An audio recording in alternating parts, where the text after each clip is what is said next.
প্রিয় শিক্ষার্থী, আজ তোমাদের জন্য আমি একটা ম্যাথ নিয়ে এসেছি, যেটা 2022 সালের প্রাইমারি 114 নম্বর কোশ্চেনে এসেছিল।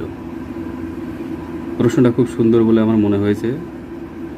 এখানে বলা হয়েছে, যদি একটি স্বাভাবিক সংখ্যার সকল যথার্থ উৎপাদকের সমষ্টি সংখ্যাটি নিজেই হয়, তবে সংখ্যাটিকে নিখুঁত সংখ্যা বলা হয়। যেমন 6-এর যথার্থ উৎপাদকগুলি হলো 1, 2, 3। এখানে 1, 2, 3কে যোগ করে 6 হলো নিখুঁত সংখ্যা। সুতরাং 42 ও 28 এর জন্য বলতে পারি, অর্থাৎ এর মধ্যে কোনটা নিখুঁত সংখ্যা আর কোনটা নিখুঁত সংখ্যা নয় সেটা আমাদের নির্ণয় করতে হবে। তো প্রথমেই বলি, নিখুঁত সংখ্যাকে ইংরেজিতে বলা হয় পারফেক্ট নাম্বার। তো পারফেক্ট নাম্বার কাকে বলে আমরা একটা এক্সাম্পল দিয়ে খুব সুন্দর করে বুঝে নিই, সহজ সরল ভাষায়, বইয়ের ভাষায় নয়।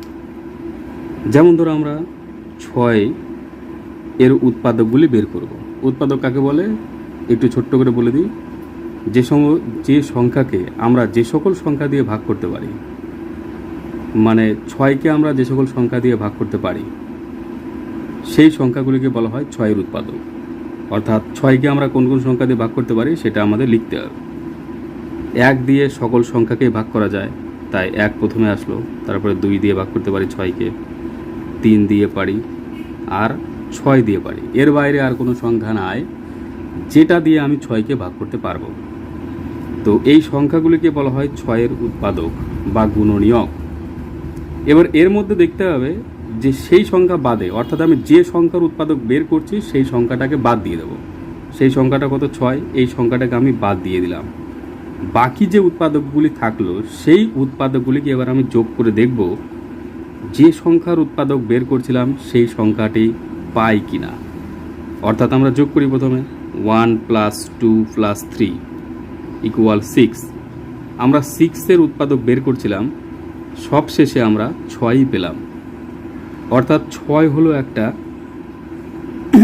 নিখুঁত সংখ্যা, অর্থাৎ পারফেক্ট নাম্বার। তো এভাবে করে দেখতে হবে 42 এবং 28 এর মধ্যে কোনটা পারফেক্ট নাম্বার। তো প্রথমে আমি 28টা করি, কেন করছি পরে বলবো। তো 28-এর উৎপাদকগুলি আমাদের লিখতে হবে। 1 অর্থাৎ 28কে 1 দিয়ে ভাগ করতে পারি, 2 দিয়ে ভাগ করতে পারি, 4 দিয়ে ভাগ করতে পারি, 7 দিয়ে ভাগ করতে পারি, আর 14 দিয়ে ভাগ করতে পারি। এছাড়াও সেই সংখ্যা অর্থাৎ 28 দিয়ে ভাগ করতে পারি।